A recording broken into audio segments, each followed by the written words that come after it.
할렐루야. 거룩하고 복된 성일 저녁 찬양 7시 예배 우리에게 주신 말씀을 증거해 드리겠습니다.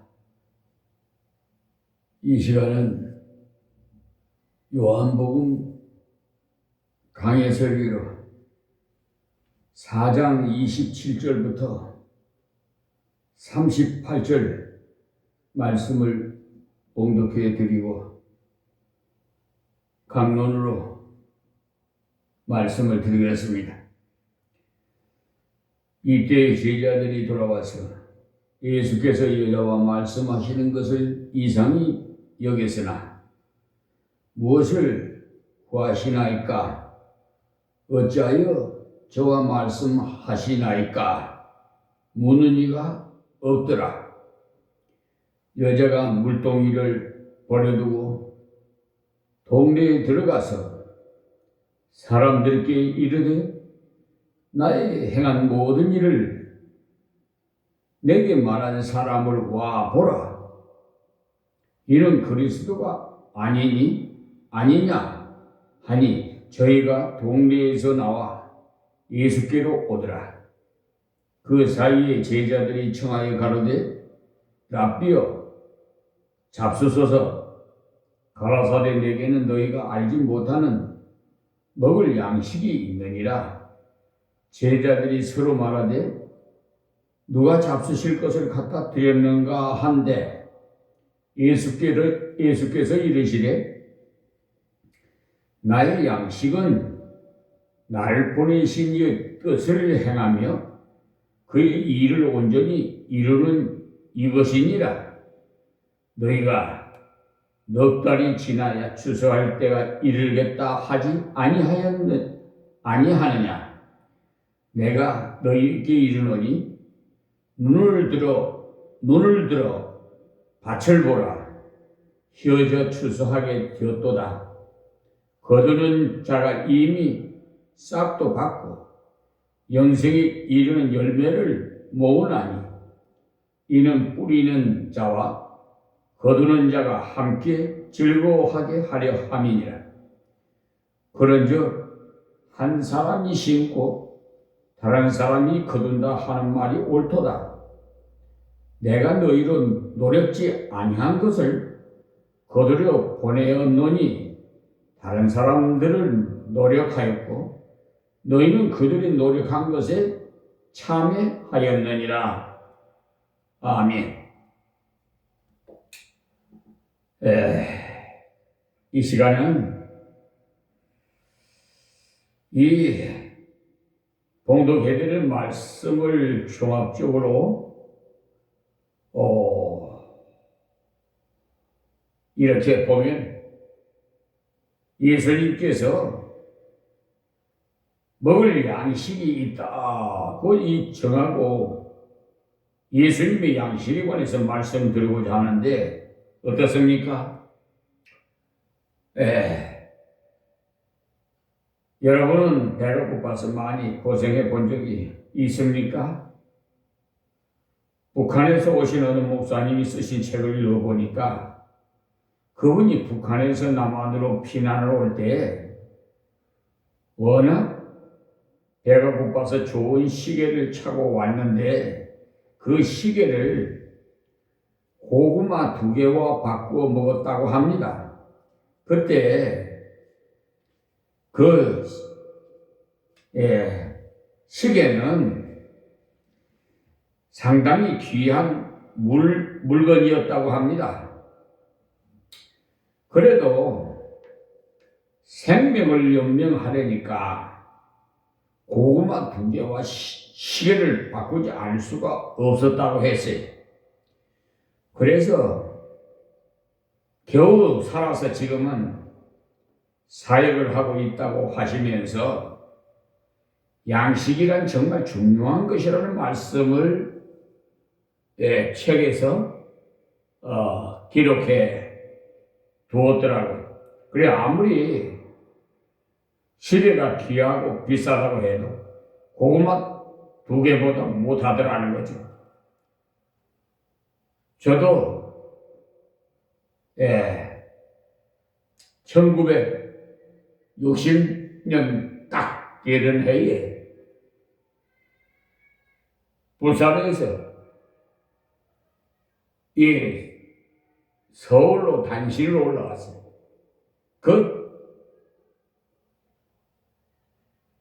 정말 그때 노숙 생활했어요. 지금은 노숙 생활하시는 분 호텔이야. 지하철이 있으니까. 그때는 지하철이 없고 다리 밑에서 웅크리고 나무 처마 밑에서 웅크리고 그렇게 밤을 새우고 배가 고파서 누가 나 데리다가 일 시키고 밥만 좀 먹여주는 사람 없나? 정말로 배가 고파 보니까 배고픈 사람 심정을 알아요. 고구마 2개가 그게 문제가 아니야. 정말요. 아니 시계가 문제가 아니야. 먹는 고구마 2개가 중요한 거니. 생명을 연장. 그러니까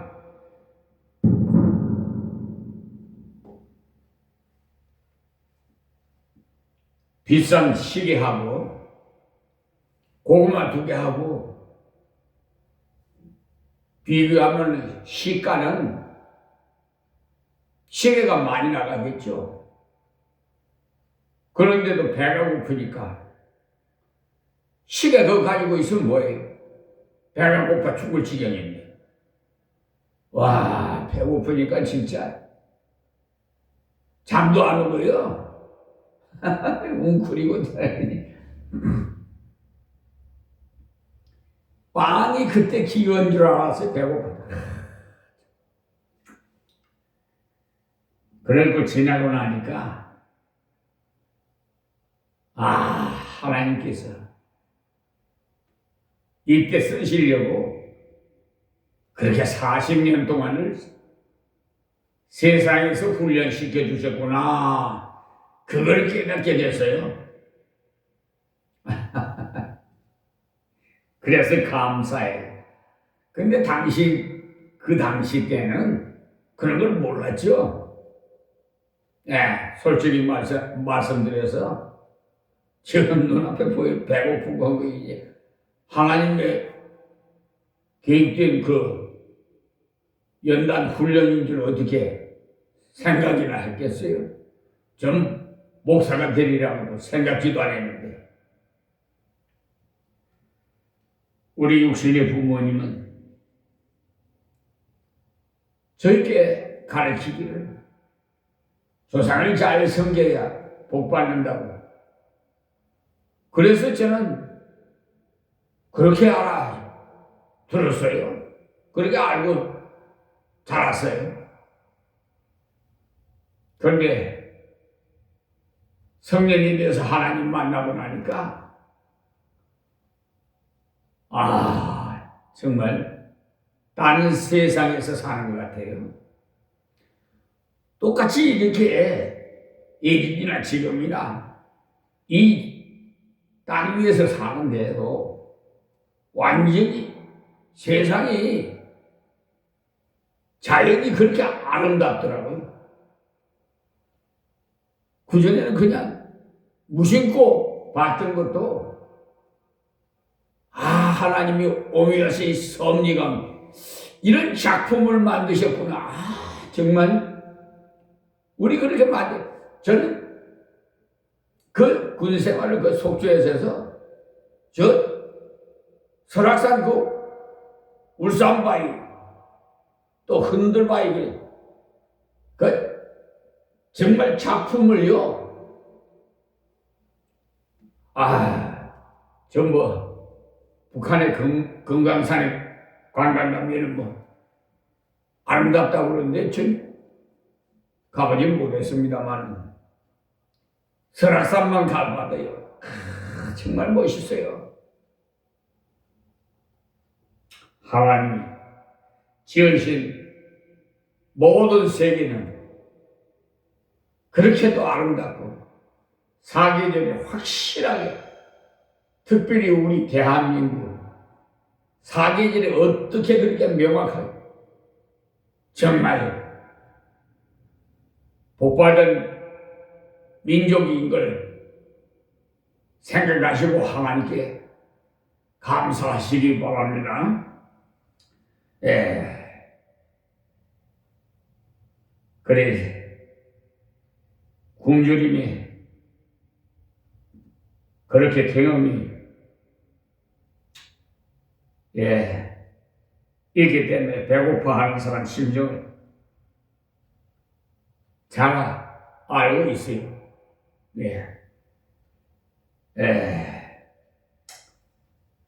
그 후에 어쨌든 하나님께서 여기까지 인도해 주신 거 생각하면 너무나도 꿈 같고 제가요 꿈 같은 생활을 하는 것 같아요. 그래서 제가 꼬집어 본다니까 이렇게 내가 맞나?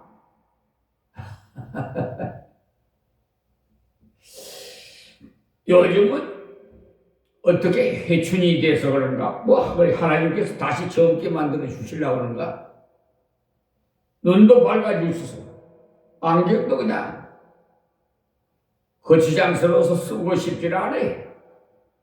그래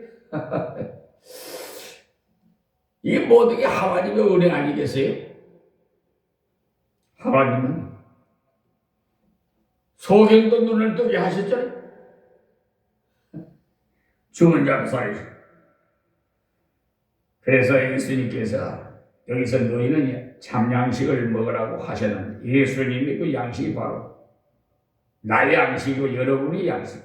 예수님이 우리 구주이시고 우리 예수님이 제자이기 때문에 제자가 선생이 가는 길을 걸어가야 마땅하겠죠. 양식은 무엇입니까? 그것을 먹게 할 때 만족함이 있고 그것을 먹을 때 힘이 없고 그것을 먹을 때 역사할 수 있는 능력이 솟아나는 것. 예수님이요 이 시간에 주시는 말씀 나의 참 양식은 이것이다 이렇게 하셨는데 지난 시간까지 말씀드린 사마리아 여인과 예수님이 만나서 한 환대한 중에 이런 이야기가 나와요. 사마리아 여자는 남편 다섯을 겪었을 뿐 아니라 현재같이 살고 있는 남자도 남편이 아닌 아주 부정한 여인이었으니까 이 여인이 예수님을 우연히 만났는데 물동이를 가지고 물을 기르러 갔다가 예수님 물을 좀 달라고 했을 때 그때는 이 여자가 아주 퉁명스럽게 대했어요. 근데 당신은 유대 남자이고 나는 사마리아 여자인데 왜 나를 보고 물을 달라고 하느냐고 했죠. 여러분 이렇게 면박당할 때가 있죠. 저도 그런 때가 있었어요. 그런데 그 순간은 참 기분이 썩 좋지 않더라고. 솔직히 말씀드립니다. 그런데 지나고 보니까 그분이 오히려 불쌍하게 생각이 들어. 왜 그럴까요? 복을 차내버리는 거야. 하나님께서 선지자에게 냉수한 금방 본기에도 선지자상을 주신다고 말씀하셨거든요. 근데 복을 차려버린 거 아니겠어요? 그래서 사마리아 여인이 그러다가 조금 대화를 해보니까 이분이 유대 남자 중에서 상당히 존경할 분이라고 생각하고 주여 그 물을 내게도 주옵소서 그렇게 좀 바꿔줬어요. 그 다음에 예수님께서 네 남편을 좀 데려오라고 했을 때 나는 남편이 없습니다 하니까 네가 남편이 5이 있었다. 그러나 지금 있는 사람도 네 남편이 아니다는 말을 할 때 이 여자가 깜짝 놀랐어요. 왜 그래요? 현실과 과거를 다 알고 있으니까.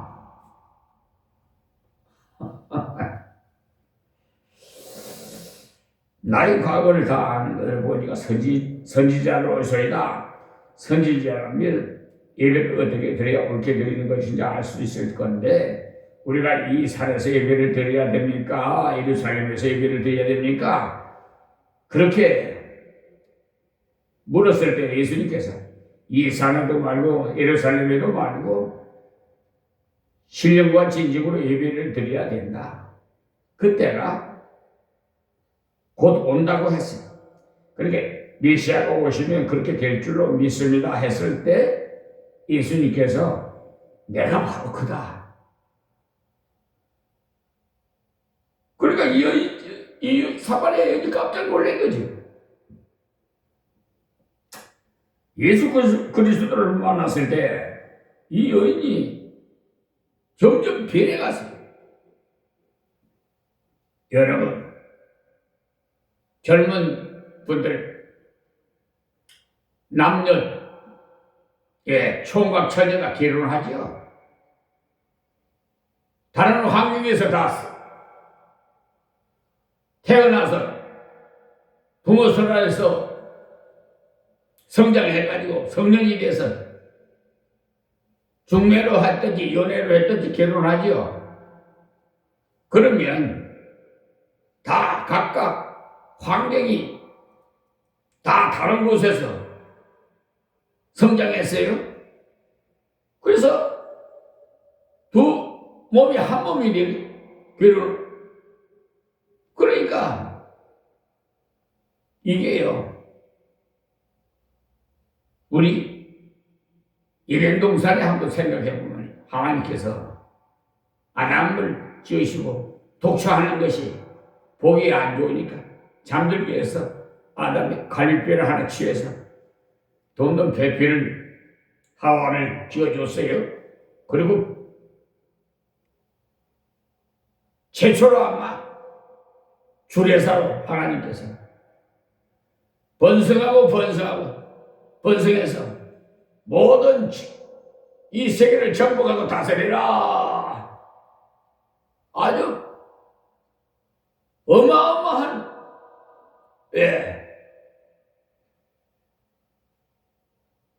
복을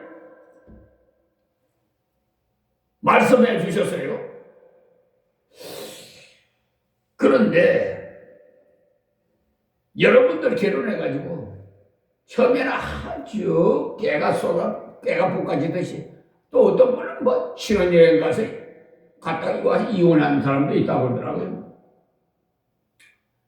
그런데 어쨌든 남편은 머리예요. 먼저 태어났잖아요. 하나님처럼. 여자는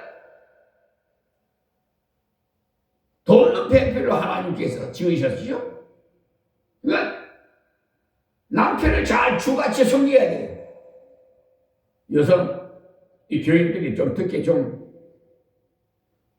안 좋은 실력인지 모르겠지만은 성경의 역사는 그러니 어떻게. 그런데 실망하지 마세요. 하나님께서 복음을 주셔서 우리나라 남존여 미사석에서 완전히 평등하게, 남녀 동등하게 인격을 이렇게 은혜를 베풀어 주셨잖아요. 그래서 남편을 주같이 섬기라. 그리고 아담에게는 네 뼈 중에 뼈니, 네 살 중에 살이, 네가 사랑하라는 거예요. 네가 보호해 주라는 거예요. 그럼 이해가 됩니까? 그러니까요, 각 분야별로 감당할 그런 임무를 주셨어요. 입은 입에 대한 일을 하게 하고, 귀는 듣게 하는 역할을 하게 하고, 손발은 다 각각 한 지체지만은 일심동체지만 다 각 분야 틀리잖아요. 그런데 이 갈비뼈를 취해서 돕는 배필을 줬어요. 그럼 갈비뼈는 무슨 역할을 하죠? 오장육부를 보호하는 역할을 하는 거야. 그런데 이 갈비뼈가 직무를 제대로 의무를 수행하지 못하면 오장육부가 원체치 못해서 오래 살 수가 없어. 무슨 말씀이냐면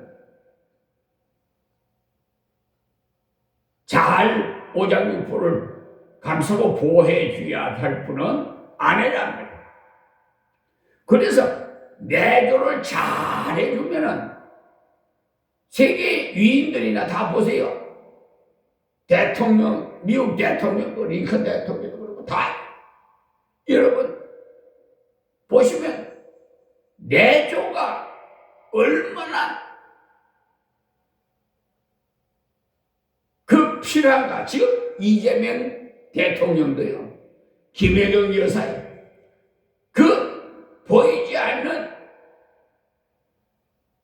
그 내조, 그 어려웠을 때 같이 울고 기쁠 때 같이 웃고 동고동락하며, 여러분 그것이 바로 가정이에요. 가정이 평안해야 세상도 평안해. 직장에 나가서도 남편이 일을 잘할 수가 있어요. 요즘 뭐 여성도 남성이나 뭐 평등하니까 다, 직장에서 일하려고 어떤 가정에는 남편이 가사 일을 하고 아기를 봐주고, 놓기는 부인이 낳지만은 기르기는 남편이 기르는 가정도 있는 것으로 저는 알고 있는데, 어쨌든 갈비 역할을 잘해야지, 돕는 배필이 돼야지 가시가 돼서는 안 되게요. 남편이 견디지 못하고 죽을 수밖에 없어요. 세상에 살아도 재미가 없어. 비가 나고 결국은 이혼하든지 아니면은 극단적인 길을 택하든지 둘 중에 하나예요. 그러니까 서로 배려하고 희생해야 돼. 사랑이라는 건 희생이다. 우리 예수님 본을 봐요. 예수님 우리를 구원하시기 위해서 희생하셨잖아요. 생명까지 우리를 내주셨잖아요. 제자들이 발을 다 씻겨줬잖아요. 내가 성기로 성기 받으러 온 거 아니라 성기로 왔나. 내가 너의 죄를 대속하기 왔다. 여러분, 그런 희생정신이 있어야 돼요. 부부가 서로 배려하고 사랑하면요, 그 가정에 하나님께서 복을 안 줄 수가 없어요. 지금 오늘 이제 내일 모레가 우리나라의 고유 명절이 설날입니다만, 우리나라 민족은 전통으로 내려오는 이 구정이 그래도 좀 명절 같은 기분이 나는 것 같아요. 아무튼 이런 명절 때 전도하는 데 가장 좋은 때라고 생각하세요. 가족이 다 모이고 친척이 모이고 할 때 우리 4명이 모여 어디 가서 그리스도의 향기를 풍겨 편지 역할을 해야 돼. 그냥 굶어온 벙어리같이 희희락락하고 헛된 시간 낭비하고 돌아오면 안 돼. 이해가 되십니까? 어쨌든 예, 이 세상 사는 동안 하나님 기뻐하는 일을 하십시오. 그러면은 나도 모르게 여러분들의 가정이 더욱 은혜가 넘치고 모든 생각지도 않은 일들이 복이 임할 줄 믿습니다. 할렐루야. 그러니까 이 사마리아 여인 이렇게 자기 과거를 그냥 깨뚫고 보니까 깜짝 놀라서 그냥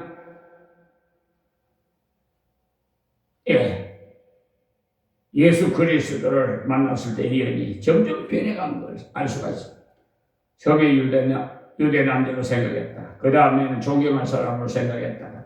그 다음에는 선지자로 생각했다. 이제는 예수님을 나를 건져주실 메시아로 생각하게 됐죠. 그러니까 한 번, 두 번 만나고 자꾸만 만나고 싶네. 그래야 돼요. 우리 누구를 만나느냐에 대해서 자기 인생의 길이 완전히 달라져요. 남성이나 여성이나 마찬가지예요. 사회에서 생활할 때도 직장 생활할 때도 누구를 만났느냐에 따라서 승진이 탁탁탁탁 올라갈 수 있고 그렇지 못할 경우도 있어요. 부모도 부인을 잘 만나요. 남편도 부인도 남편을 잘 만나요. 그러기 위해서는 하나님께 기도해야 돼요. 하나님, 나의 배필을 하나님께서 짝지어 달라고 기도하세요.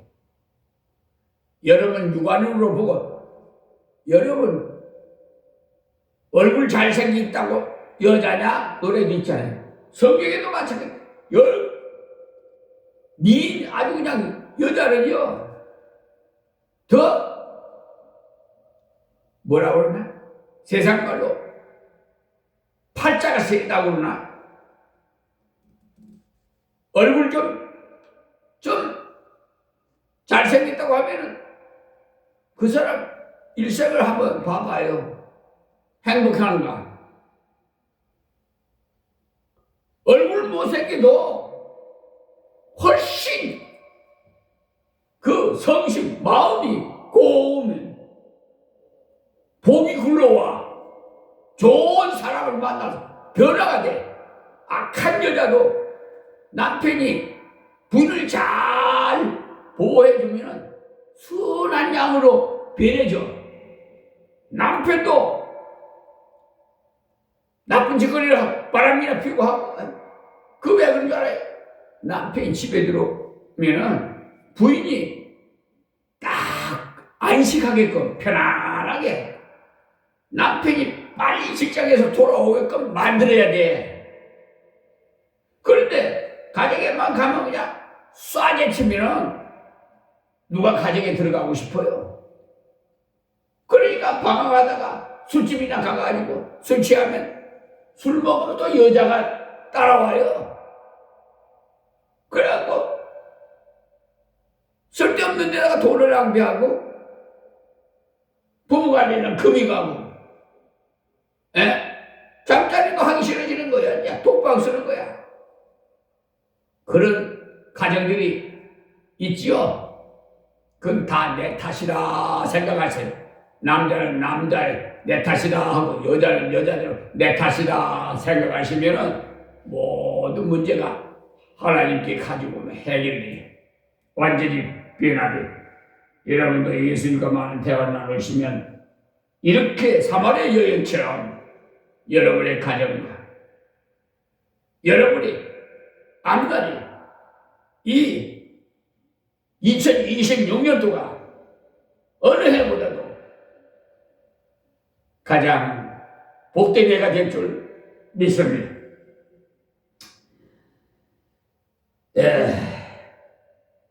그러니까 이 대화는요 잘 듣는 것이 중요해요. 주님과 대화할수록 주님을 알게 돼. 이 대화를 해본 그 사람이 속마음을 알 수가 있어요. 인격을 알 수가 있어요. 그러니까 커뮤니케이션 서로 대화를 많이 하세요. 가정에서도 부부간에 대화를 많이 해요. 예, 그냥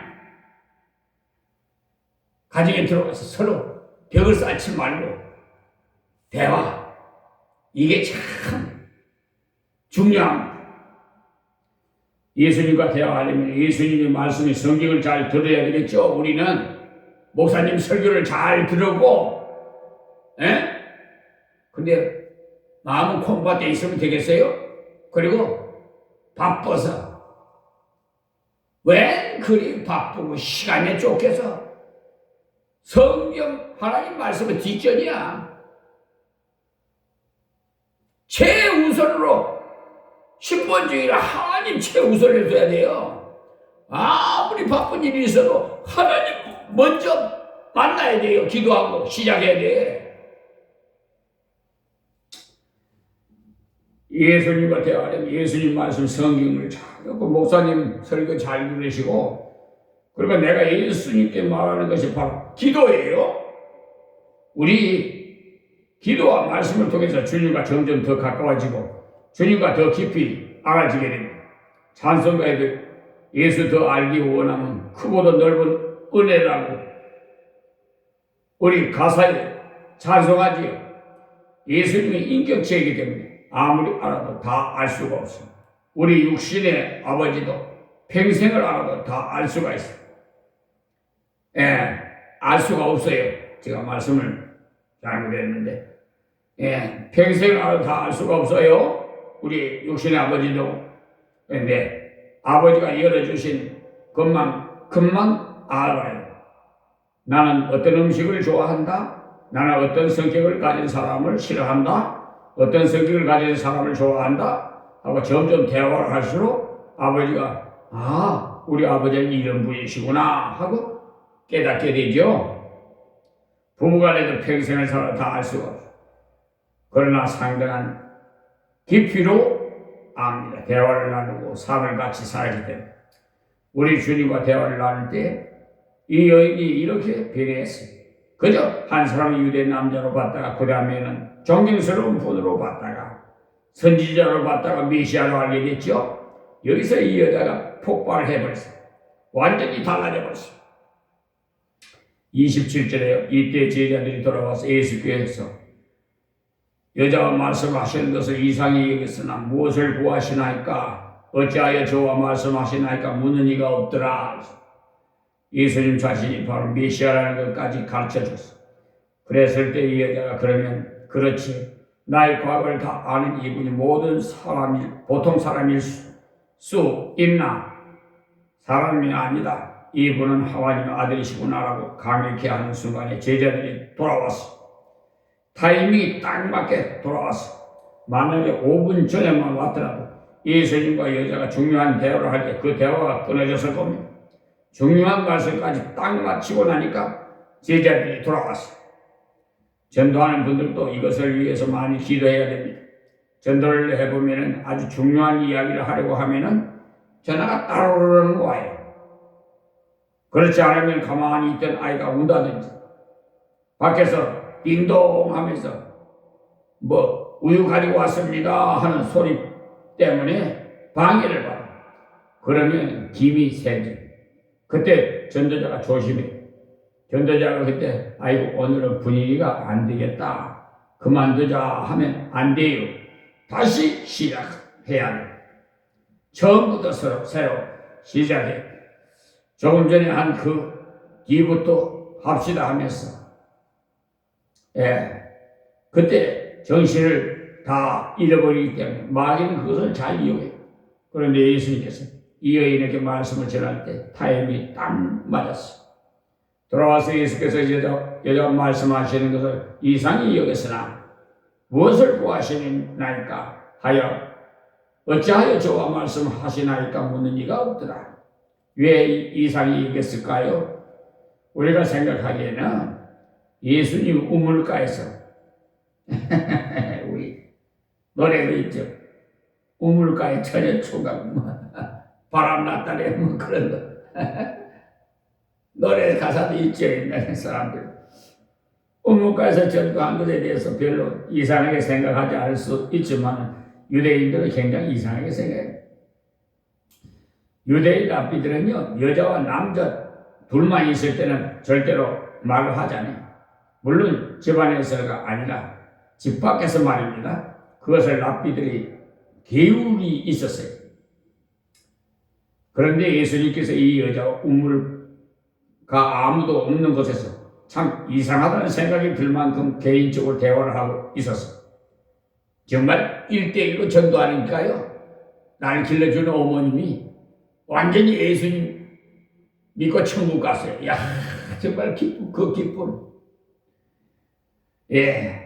전에 가서 그냥 모든 거 다 생선장사에 돈 벌고 다 갖다 주고 쓸데없이 하다가 예, 하나님께서 구원해 주셔서 천국 가셨습니다.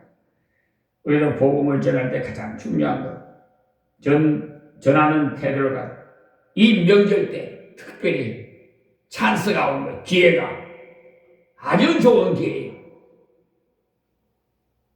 예. 자, 28절에 여자가 물동이를 보내두고 동네에 들어가서 사람들에게 이르되 이 여자는 원래 사람을 만나기 싫어하는 여자입니다. 자기 과거가 많은 사람이 다른 사람을 만나는 조롱거리밖에 되지 않기 때문에 되도록이면 사람들을 피해서 살려고요. 그런 여자가 이제는 반대로 도전해서 물동이를 놔두고 동네에 전도하러 뛰어 들어갔죠. 이 여자는요, 예수를 만난 후에, 나는 정말 형편없는 죄인이다. 그것을 알았고, 그 다음에 예수님을 알았고, 형편없는 죄인이라도 예수님을 자기를 만나서 대화를 해 주시고, 자기를 사랑해서 살 길을 감춰 주셨다는, 하나님은 무서워 떨 뿐이 아니고, 하나님은 부족하고 더러운 죄인도 받아주시는 분이구나, 하고 깨달았죠. 눈물 나고, 감격스러워요. 나 같은 천한 것을. 이렇게 사랑해 주시니 여러분 그렇잖아요?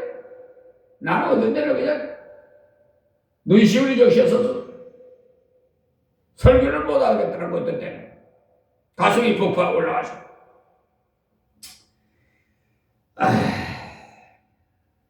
예수님을 만나면 내가 이렇고 있을 때가 아니다.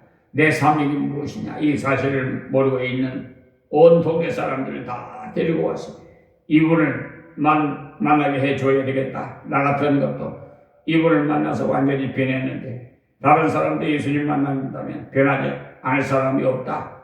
그렇게 생각하고 행동으로 실천했어요. 아주 깊은 지혜 가운데서 빠졌던 사람이 구원을 받으며 꼭 그런 생각을 가지게 돼요. 내가 이렇게 형편이 없는 중에 구원을 받았는데 다른 사람도 얼마든지 구원을 받을 수 있다 하게 됩니다.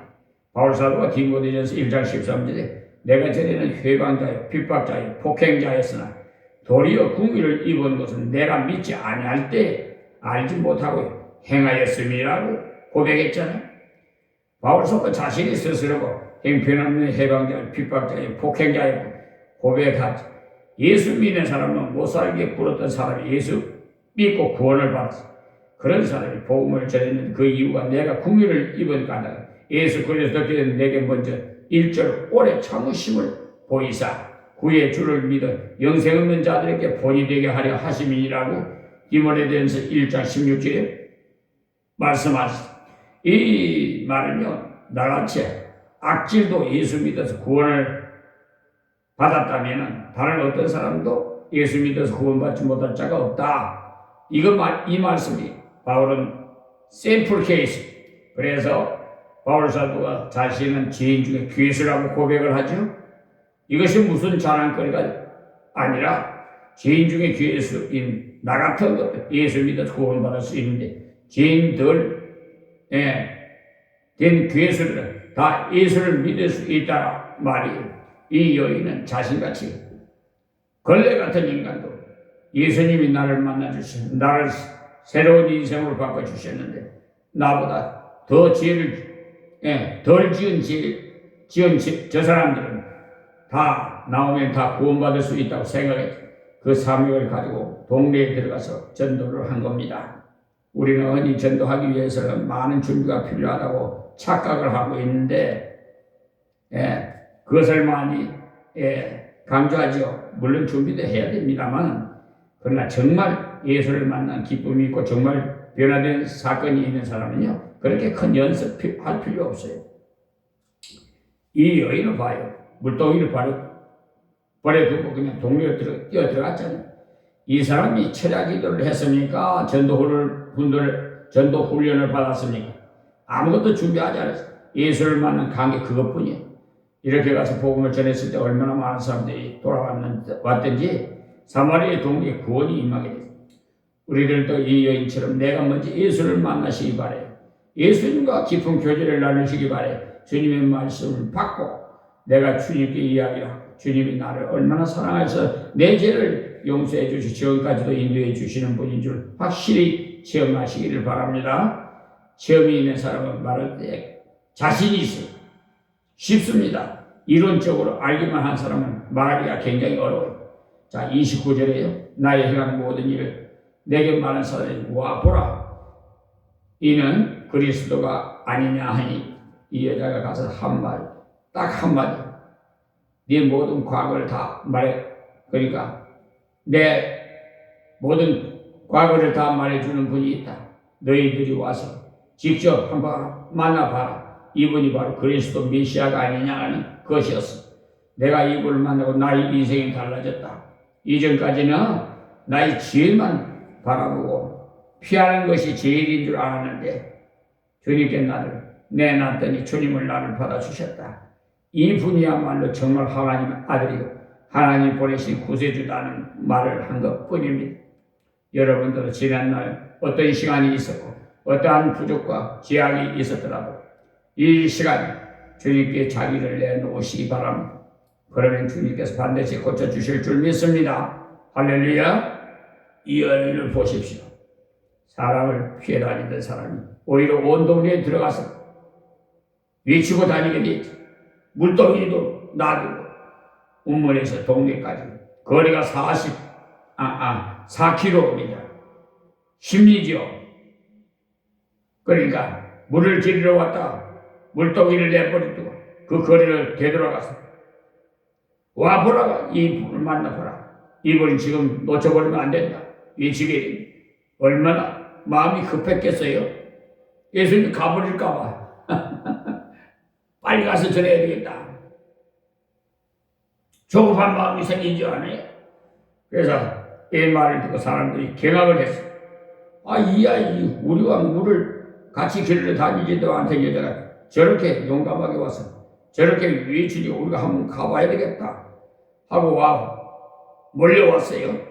30절 저희가 동네에서 나와 예수께로 오더라. 소문을 잘 퍼졌어요. 이렇게 시간이 정심을 먹고 좀 쉴 시간이었으니까 얼마나 좋은 기회인지 몰라요. 많은 사람들이 몰려왔어요. 와 하고요. 자, 그 다음에 32절에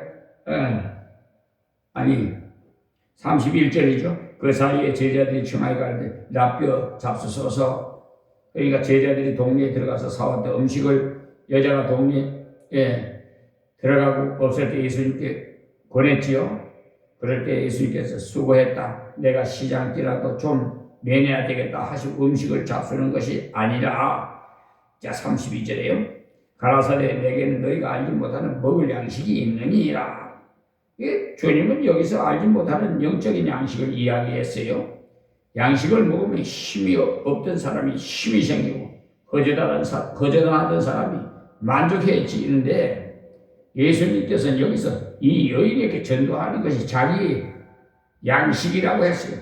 전도하고 나니까 힘이 빠진 것이 아니라 전도하는 동안에 감격하고 힘이 솟아나 절망하고 시리에 빠져 헤매던 여인이 예수를 영접하거든요.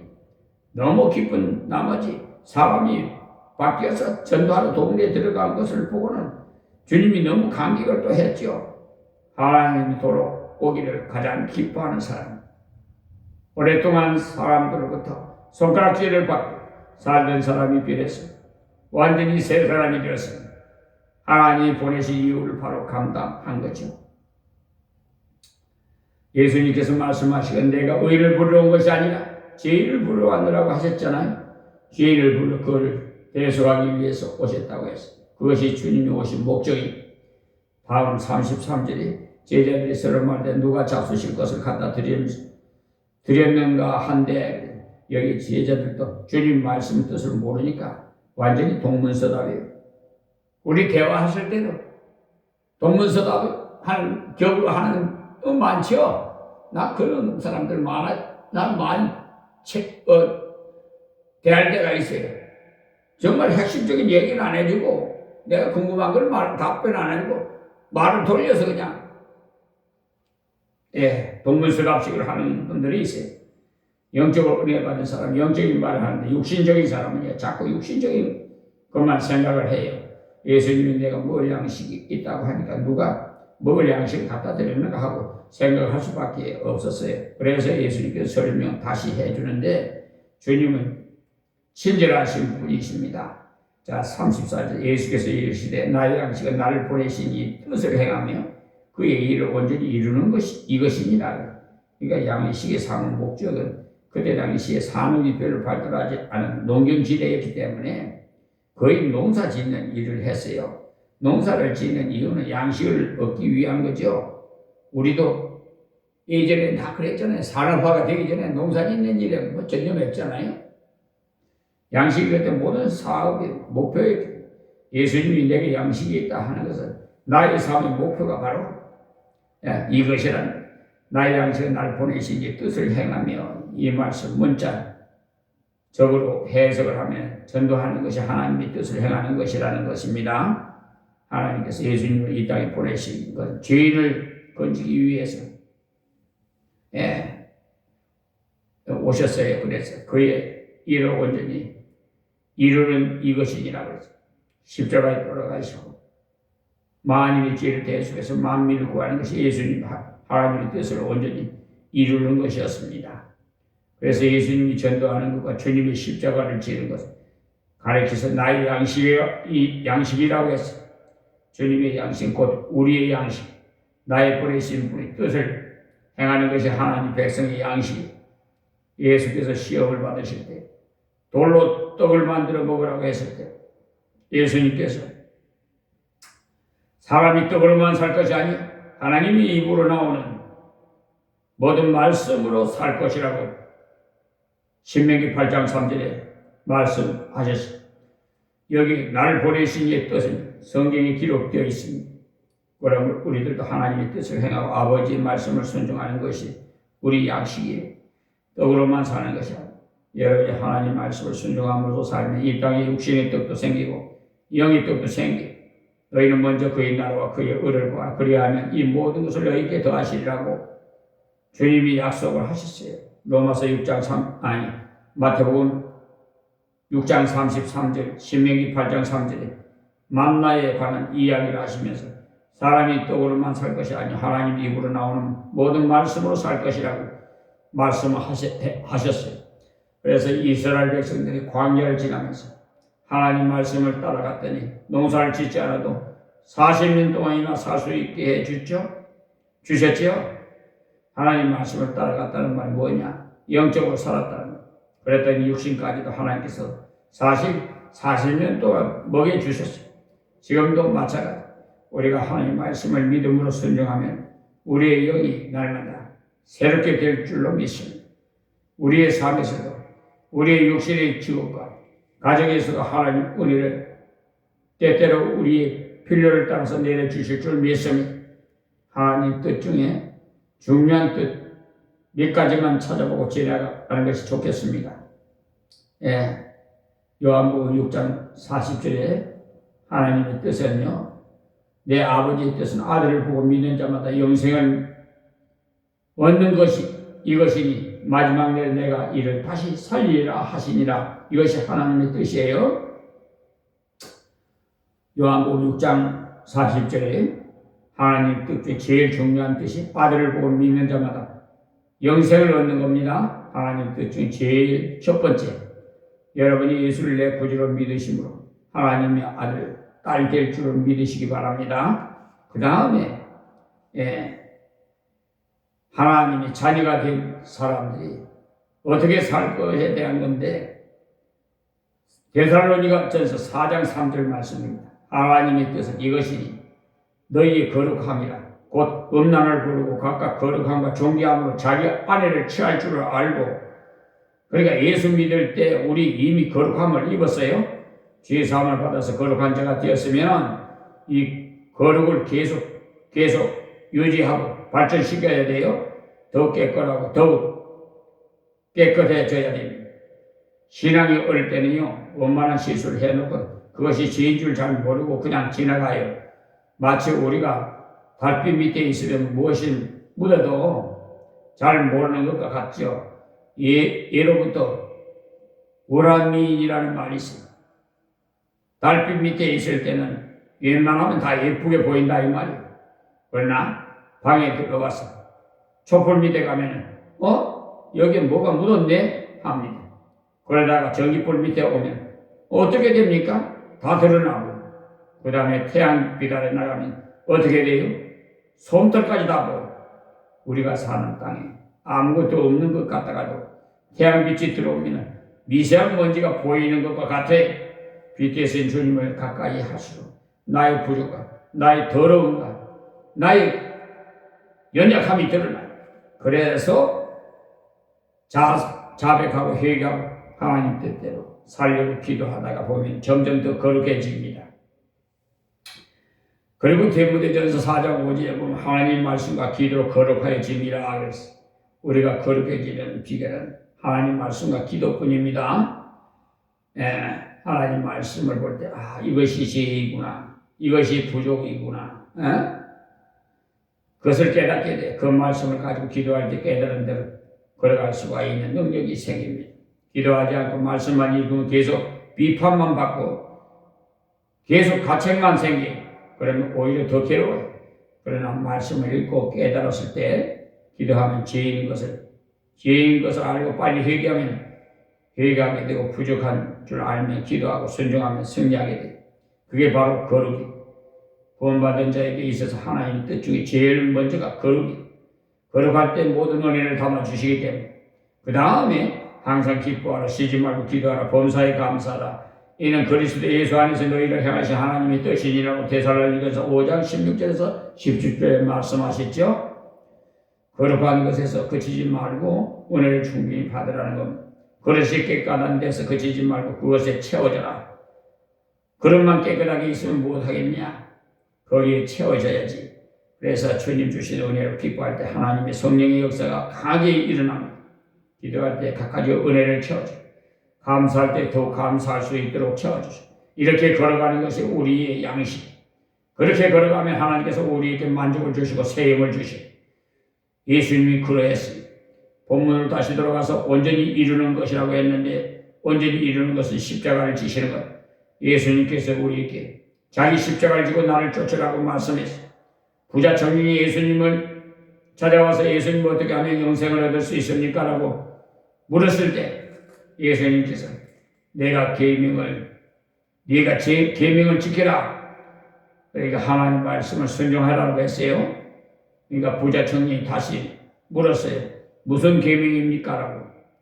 그랬을 때 예수님께서 가늠하지 말라, 도적질 하지 말라는 계명을 모르냐고 하니까 그런 것은 어릴 때부터 다 외우고 다 지켰습니다. 이렇게 했어요. 무슨 말이냐 하면 구반부 모든 계명은 네 이웃을 네 몸과 같이 사랑하는 거지요. 예수님께서는 그것을 다 지켰을지라도 한 가지 부족한 것이 있다고 말씀하여 모든 재산을 다 팔아서 가난한 사람에게 나눠주고 나를 따르라고 했어요. 이 청년은 예수님 그 말을 듣고 아이고 예수 믿는 게 그렇게 어렵나 하고 가버렸어요. 아마 물질을 다 팔아서 나눠주라니까 그 물질에 예수님보다 더 기중이 여겼던 것 같겠죠? 사실은 예수님께 그 사람을 골탕을 먹이로 그렇게 하신 거 아니. 다 나눠주고 나를 따라오라는 말은 네가 모든 것을 팔아 가난한 사람에게 다 주고 와도 너의 삶은 내가 다 책임지겠다는 것입니다. 모든 것을 채워주겠다는 말씀이에요. 만약에 그 청년이 믿음이 있었다면 주님 그렇게 할 수 있도록 내게 힘을 주시옵소서 하고 그 일을 행했을 겁니다. 그렇게 했다면 아마 예수님이 제자 중에서도 훌륭한 제자가 되었을 겁니다. 그런데 이 청년은 되돌아가고 그 예수님 말씀하시고 부자가 천국에 들어가는 거, 약대가 바늘구멍에 들어가는 것, 그것보다 더 어렵다고 했죠. 약대가 바늘구멍에 어떻게 들어갑니까 여러분? 사람으로서는 할 수 없으니까 하나님은 할 수 있는 일이라고 했어요. 하나님은 낙타가 바늘구멍에 들어가는 것만큼 어려운 일도 할 수 있다는 말이죠. 실제로 부자가 예수 믿는 것 어려운 일, 아쉬운 것이 없는데 하고 생각하는 사람이 있거들랑 이 부자 청년을 생각해 보세요. 예, 마음이 항상 그런 분은 공허하고 아이고 어찌할꼬 하다가 예수 믿는 사람 많아요. 그 사람은 바늘구멍에 들어간 사람. 인간으로서는 할 수 없으나 하나님 할 수 있어요. 베드로가 그때 너무 놀라서 주여 우리는 모든 것을 버리고 주를 쫓겠나이다 고백을 했죠. 그래서 청년 모든 것을 버리고 제 길로 갔고 자신은 모든 것을 버리고 주님을 쫓았던 것이 정말 잘한 일이라 말이죠. 그럴 때 예수께서 내가 진실로 이르노니 나와 복음을 위하여 형제나 아비나 어미나 자식이나 전토나 버린 자는 금세에서 집과 자매와 모친과 자식과 전토를 100배나 받게 되리라고 했어요. 여기서 버린다는 것은 십자가를 지는 것. 그렇다고 해서 예수 믿는다고 하면서 자기 아이를 버리면 안 됩니다. 버린다는 말은요, 의지하지 않는다는 말이에요. 물질을 가져도 물질을 의지하지 않는다는 겁니다. 버리는 건 아니에요. 자식을 가져도 자식을 의지하지 않는 것이 자식을 버리는 거예요. 그리하면 하나님께서 100배로 준다고 했어요. 그 다음에 나오는 말씀이 핍박을 겸하여 받으라고 했어요. 그리고 나오는 말씀이 내세의 영생을 받지 못할 자가 없다고 했어요. 100배를 받고 핍박을 겸해서 받고 영생을 꼭 받는다는 말씀. 주님을 위해서 십자가를 지는 것이 절대 실패하는 길이 아니고 손해보는 일이 아니에요. 주님을 위해 십자가를 지고 100배나 은혜를 받으시기 바라요. 100배나 은혜를 주시면 좋을 텐데 핍박을 왜 줘요? 그래야 거기에 빠지지 않기 때문에. 100배나 은혜를 주고 핍박이 없으면 그 주신 것에 빠져서 예수를 옳게 못 믿어요. 그래서 이 땅에 그것을 100배나 주시면서 핍박도 함께 주시고 그래 영생의 은혜를 계속 누리게 된다 이 말씀. 자 35절에요. 너희가 넉 달이 지나야 추수할 때가 이르겠다 하지 아니하였느냐? 내가 너희에게 이르노니 눈을 들어 밭을 보라. 휘어져 추수하게 되었다. 여자가 다시 돌아오는데 제법 시간이 걸렸어요. 그 사이에 주님이 제자들에게 교훈하고 있는데 사람들이 몰려오고 있습니다.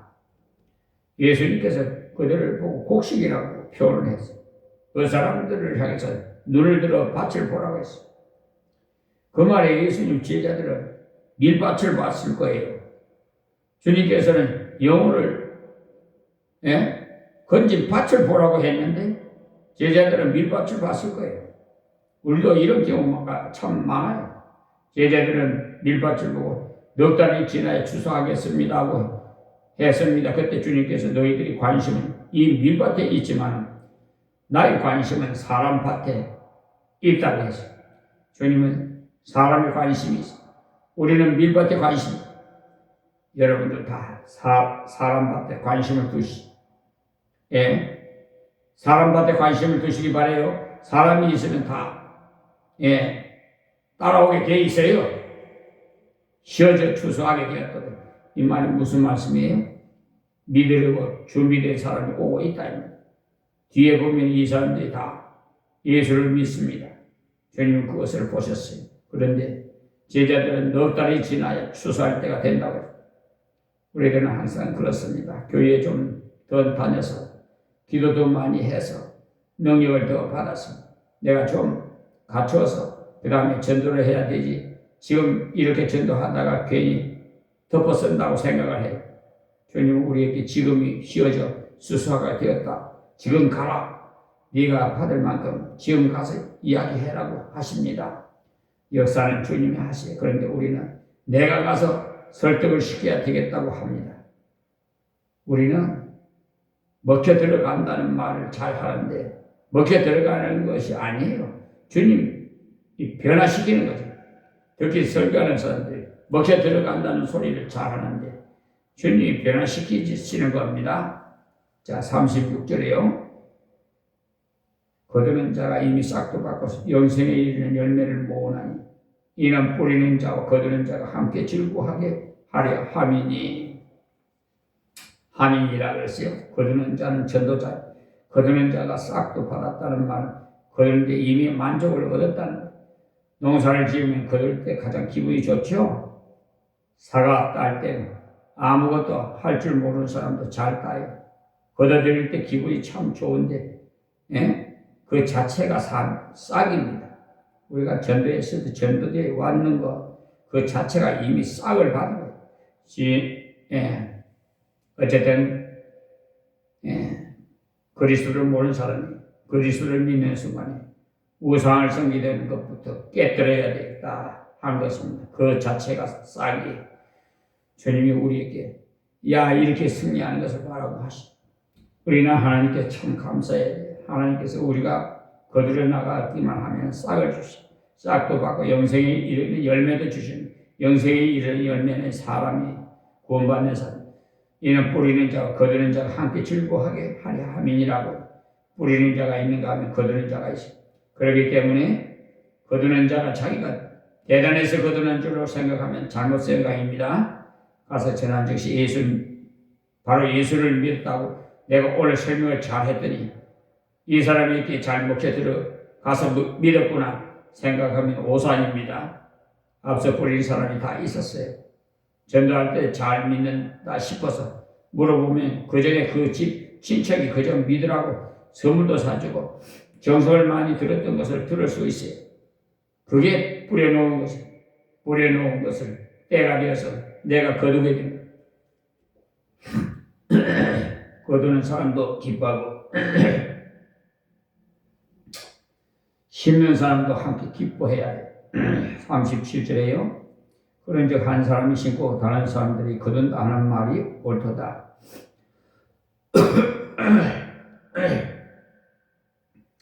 심는 사람이 있어야 거두는 사람이 있죠. 우리는 지금 계속 심어야 돼요. 그러면 언젠가는 거두는 사람이 옵니다. 어르신네들이 지금 계속 심으면 당대에는 거두지 못해도 자식 때가 되면 다 거두게 돼요. 그러므로 전도도 심고 구제도 심고 착한 행실도 심으면 다 거두게 되어 있습니다. 자, 38절에요. 내가 너희를 노력지 아니한 것을 거두려 보내었노니 다른 사람들은 노력하였고 너희는 그들이 노력한 것에 참여하였느니라. 심는 노력은 하지 않았다는 거죠. 선지자들이 심었고 세례 요한이 심었고 예수님이 심었을 것을 제자들이 가서 거둔다는 거예요. 지금 우리가 나가서 복음을 전하면 많은 사람을 거둘 수 있어요. 지금 우리는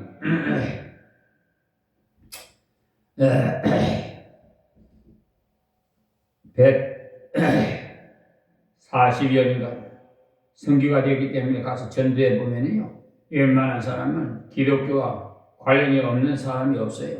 자기 삼촌이 뭐가 되고 자기 동생이 교회 다니고 뭐 자기 친척 중에 누가 목사님이라는 등 사람들이 많아요. 교회 다니면서 세례를 받고 집사까지 되었다가 잠자고 있는 사람도 얼마나 많은지 몰라. 그런 것이 다 심어 놓은 것이기 때문에 우리가 가서 따오면 되는 거예요. 이 여인처럼 이렇게 부족하고 이렇게 더러운 나를 주님이 만나 주셨다. 주님을 만나고 내가 달라졌다. 당신들도 주님을 만나라고 와보라고 하시죠. 임마누엘 교회 와보라. 말만 해도 돼. 그것만 해도 전도. 다른 사람들은 노력하고 너희는 그들이 노력한 것에 참여하였느니라고. 우리가 지금 전도하는 것은 심는 것이 아니, 우리는 거두는 자들, 심는 사람들이 있었어요. 그를 위해서 기도하는 사람 있었어요. 한 사람이 구원받는 데는 배후에서 기도하는 사람이 있었고 배후에서 여러 면으로 도와주는 사람이 있었어요. 그러다가 우리가 따게 되었죠. 딴 데가 대단한 것이 아니에요. 배후에 주님이 역사하셨다. 뿌리는 사람이 있었다는 것을 알아요. 그래서 이 시간 이 말씀을 통해서 우리는 먼저 이 여인처럼 주님 만난 즉시로 세월을 보내지 마시고 물동이를 놔두고 가서 복음을 전해야 돼요. 그 여인도 그 뒤에는 다시 물을 길렀어.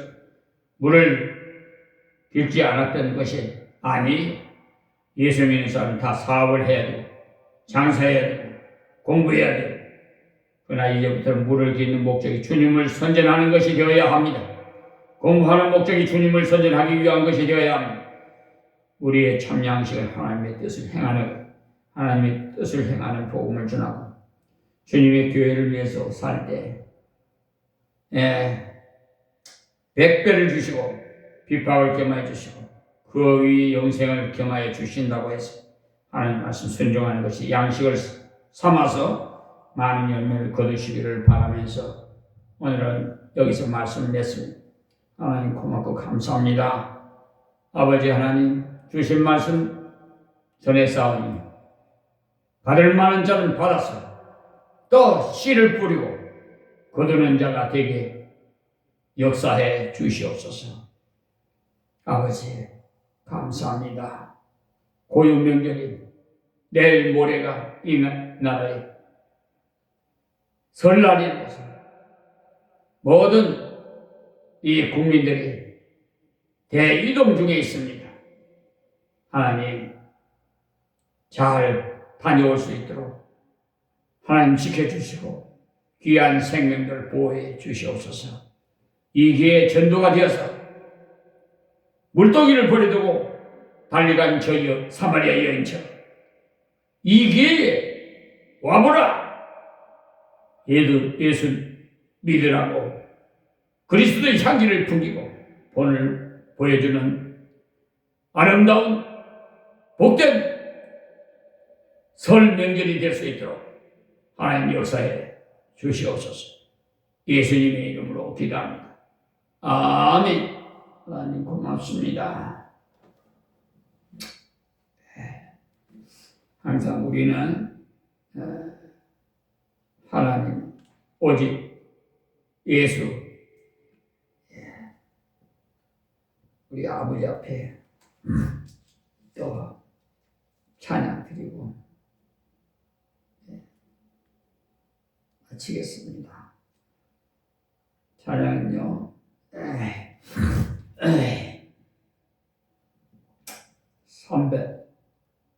337장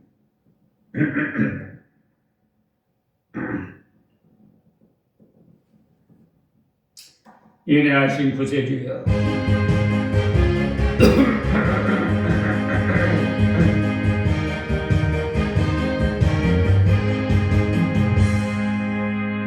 인내하신 구세주 내 말 듣사 지도라 하실 때니 날 부르소서. 주여 주여 내 말 듣사 지도라 하실 때니 날 부르소서.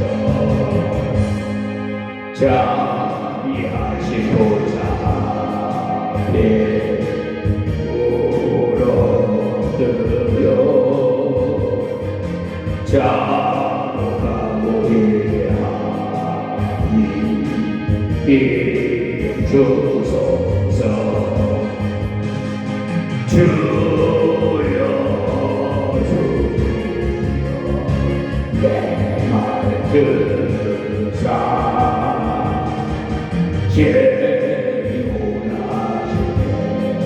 제원하시네 날 부르소서. 주의 공로지하여 주께 가오니 가 상한 마음을 고치시고 구원하 주여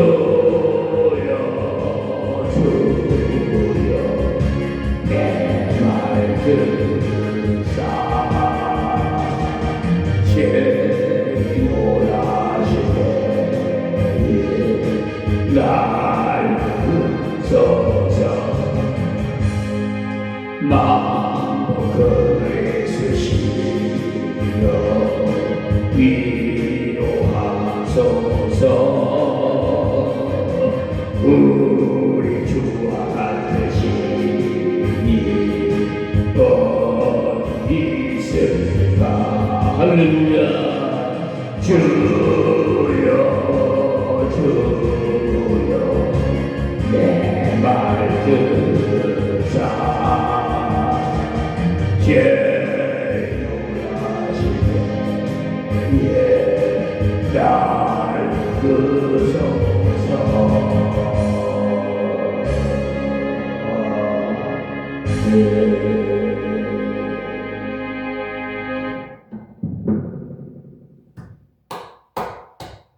하나님 감사합니다. 아버지 고맙습니다. 주여